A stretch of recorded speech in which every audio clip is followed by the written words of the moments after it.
ಶ್ರೀ ಮಹಾಗಣಪತೆ ನಮಃ. ಶ್ರೀ ಸರಸ್ವತಿಯೇ ನಮಃ. ಶ್ರೀಪಾದವಲ್ಲಭ ನೃಸಿಂಹ ಸರಸ್ವತಿ ಶ್ರೀ ಗುರು ದತ್ತಾತ್ರೇಯಾಯ ನಮಃ. ಸೂರ್ಯ ಚರಿತ್ರೆಯಲ್ಲಿ ನಾವು ಅನ್ಕೋತಾ ಇದ್ದೀವಿ, ಸೂರ್ಯನಿಂದ ಬೇಸರಗೊಂಡ ಸಂಜ್ಞಾದೇವಿ ಇನ್ನು ಈ ಗಂಡನ ಜೊತೆ ನಾನು ಹೇಗ್ಲಾರೆ ಅಂತ ನಿರ್ಧಾರ ಮಾಡಿ ತನ್ನ ಹಾಗೆಯೇ ಇರತಕ್ಕಂಥ ಒಂದು ಹೆಣ್ಣನ್ನು ತನ್ನ ಛಾಯೆಯಿಂದ ಸೃಷ್ಟಿ ಮಾಡಿ ಮನೆಯಲ್ಲಿರಿಸಿ ತಾನು ತನ್ನ ತವರು ಮನೆಗೆ ಹೊರಟೋಗ್ತಾಳೆ. ಯಾಕೆಂದರೆ ಕಣ್ಣು ಮುಚ್ಕೊಂಡ್ರೂ ಒಂದು ಶಾಪ ಕೊಟ್ಬಿಟ್ಟ, ಕಣ್ಣು ತೆಗೆದ್ರೆ ಇನ್ನೊಂದು ಶಾಪ. ಅಯ್ಯೋ ನನ್ನ ಕೈಲಿ ಆಗೋದೇ ಇಲ್ಲ ಅಂದ್ಬಿಟ್ಟು ಶಾಪ ನಿಮಿತ್ತವಾಗಿ ಇಬ್ಬರು ಮಕ್ಕಳು ಬೇರೆ ಆಗ್ತಾರೆ. ಇನ್ನು ನನ್ನ ಕೈಲಿ ಆಗಲ್ಲ ಅಂಥೇಳಿ ಅಲ್ಲಿಂದ ಹೊರಟುಬಿಡ್ತಾಳೆ. ತನ್ನ ಹಾಗೆ ಅವಳಿಗೆ ಅಂಥ ಶಕ್ತಿ ಇತ್ತು ಅವಳಿಗೆ. ತನ್ನ ಹಾಗೇ ಇರುವಂಥ ಸಂಜ್ಞಾ ಆ ಛಾಯೆಯಿಂದ ಸೃಷ್ಟಿ ಮಾಡಿ ಅಲ್ಲಿ ಇಟ್ಬಿಟ್ಟು ಹೊರಟೋಗ್ತಾಳೆ. ಮನೆಗೆ ಬಂದ ಮಗಳು ಎಷ್ಟು ವರ್ಷ ಆದರೂ ಕೂಡ ಗಂಡನ ಮನೆಗೆ ವಾಪಸ್ ಹೋಗದೇ ಇರುವುದನ್ನು ನೋಡಿ ವಿಶ್ವಕರ್ಮನಿಗೆ ಗಾಬರಿ ಆಗತ್ತೆ. ಅವಳಿಗೆ ಬುದ್ಧಿ ಹೇಳ್ತಾನೆ, ಏನು ಹೀಗೆ ಮಾಡ್ತೀಯ ನೀನು? ಆಗ ಸಂಜ್ಞಾದೇವಿ ಹೇಳ್ತಾಳೆ, ಇದ್ದ ವಿಷಯವನ್ನು ವಿವರಿಸ್ತಾಳೆ ಪೂರ್ಣವಾಗಿ. ನನ್ನಿಂದ ಆಗಲ್ಲ, ಇನ್ನು ನಾನು ಗಂಡನ ಹತ್ತಿರ ಹೋಗೋದಿಲ್ಲ ಅಂತ ಖಡಾಖಂಡಿತವಾಗಿ ಹೇಳಿಬಿಡ್ತಾಳೆ. ಆದರೆ ವಿಶ್ವಕರ್ಮ ಪ್ರತಿದಿನ ಮಗಳಿಗೆ ಗಂಡನನ್ನು ಬಿಟ್ಟು ಬರ್ತಕ್ಕಂಥದ್ದು ಹೆಣ್ಣಿಗೆ ಶೋಭೆ ಅಲ್ಲ ಅಂತ ಬುದ್ಧಿವಾದ ಹೇಳ್ತಾನೇ ಇದ್ದಾನೆ. ಪ್ರತಿನಿತ್ಯ ಅದೇ ಕೆಲಸ ಆಗೋಗಿದೆ. ತಂದೆ ಮಾತಿನಿಂದ ರೋಸಿ ಹೋದ ಸಂಜ್ಞಾದೇವಿ ಗಂಡನ ಮನೆಗೆ ಹೋಗ್ತೀನಿ ಅಂತ ಹೇಳಿ ತವರು ಮನೆಯಿಂದ ಹೊರಟವಳೆ. ಸ್ವಲ್ಪ ದೂರ ಹೋದ ಮೇಲೆ ಹೆಣ್ಣು ಕುದುರೆ ರೂಪ ಧರಿಸಿ ತಪಸ್ಸಿಗೆ ಕೂತ್ಕೋತಾಳೆ. ಆದರೆ ಸೂರ್ಯನಿಗೆ ಇದ್ಯಾವ ವಿಷಯನೂ ಗೊತ್ತೇ ಆಗಲಿಲ್ಲ. ಏಕೆಂದರೆ ತನ್ನ ರೂಪವನ್ನು ಅಲ್ಲಿ ಇಟ್ಟುಬಿಟ್ಟು ಹೊರಟೋದ್ಲು ನಿಜಾನೇ. ಆದರೆ ಇಲ್ಲಿ ಮನೆಗೆ ಬಂದಳು.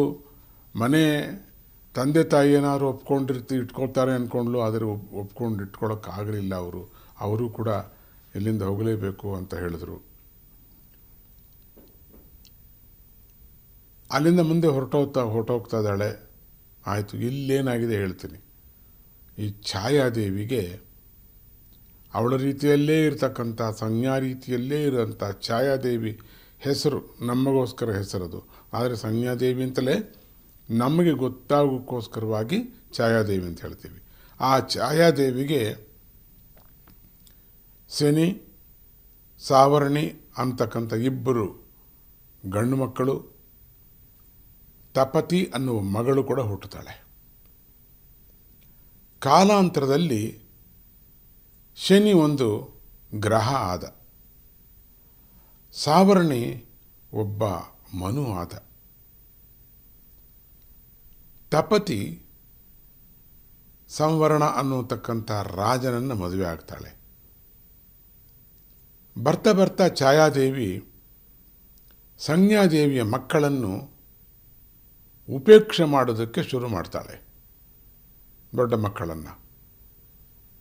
ಸೂರ್ಯನಿಗೆ ಮಾತ್ರ ಅವಳ ನಡವಳಿಕೆ ಬಗ್ಗೆ ಅನುಮಾನ ಬರುತ್ತೆ. ಏನಿದು ದೊಡ್ಡವರನ್ನು ಹೀಗೆ ಹೇಳ್ತಿದ್ದಾಳಲ್ಲ? ದಿವ್ಯ ದೃಷ್ಟಿಯಿಂದ ಆಳವಾಗಿ ಯೋಚನೆ ಮಾಡಿ ನೋಡ್ತಾನೆ. ಆಗ ಛಾಯೆ ತನ್ನ ನಿಜವಾದ ಹೆಂಡತಿ ಅಲ್ಲ ಅಂತಕ್ಕಂಥದ್ದು ಸೂರ್ಯನಿಗೆ ಗೊತ್ತಾಗುತ್ತೆ. ಇದೊಂದು ಛಾಯೆ ಅಂತ ಗೊತ್ತಾಗುತ್ತೆ. ಸಂಜ್ಞಾದೇವಿ ಒಂದು ಮಾಯೆ ಅಂತ ಗೊತ್ತಾಗುತ್ತೆ. ನೀವು ಅನ್ಕೋಬೋದು, ಅಂಥ ಮಾಯೆ ಇವನು ಗೊತ್ತಿಲ್ವಾ, ಯಾಕೆ ಹಂಗೆ ಆಯಿತು ಅಂತ. ಈ ಮಕ್ಕಳು ಹುಟ್ಟಬೇಕಲ್ಲ, ಅದಕ್ಕೆ ಹಂಗಾಯಿತು. ತಕ್ಷಣ ಅವನು ಸಂಜ್ಞಾದೇವಿಗೋಸ್ಕರವಾಗಿ ತೀವ್ರವಾಗಿ ಹುಡುಕಾಡ್ತಾನೆ. ಹೆಣ್ಣು ಕುದುರೆ ರೂಪದಲ್ಲಿದ್ದ ಸಂಜ್ಞಾದೇವಿ ಸೂರ್ಯನ ಕಣ್ಣಿಗೆ ಬೀಳ್ತಾಳೆ. ಆಗ ಸೂರ್ಯ ಗಂಡು ಕುದುರೆ ರೂಪ ಧರಿಸ್ತಾನೆ. ಕುದುರೆ ರೂಪದಲ್ಲಿ ಕಂಡು ಕೂಡಲೇ ಇವನು ಗಂಡು ಕುದುರೆ ರೂಪ ಧರಿಸ್ತಾನೆ. ಅವರಿಬ್ಬರಿಗೆ ಅಶ್ವಿನಿ ದೇವತೆಗಳು ಹುಟ್ಟುತ್ತಾರೆ. ಆ ಹೆಣ್ಣು ಕುದುರೆ ರೂಪದಲ್ಲಿರತಕ್ಕಂಥ ಸಂಜ್ಞಾದೇವಿಯನ್ನು ಸೂರ್ಯ ಗಂಡು ಕುದುರೆ ರೂಪವನ್ನು ಧರಿಸಿ ಒಂದಾವರ್ತಿ ನೋಡಿದ ಕೂಡಲೇ ಅವರಿಗೆ ಅಶ್ವಿನಿ ದೇವತೆಗಳು ಹುಟ್ಟುತ್ತಾರೆ. ಅಶ್ವಿನಿ ದೇವತೆಗಳಂದರೆ ಆರೋಗ್ಯಕಾರಕನಾದ ಸೂರ್ಯನ ಮಕ್ಕಳು, ದೇವಲೋಕದ ವೈದ್ಯರು. ಅಶ್ವಿನಿ ದೇವತೆಗಳು ಯಾರು ಅನ್ನೋದು ಈಗ ನಮಗೆ ಗೊತ್ತಾಗ್ತಿದೆ ಅಲ್ಲ, ಜೈ ಗುರುದತ್ತ.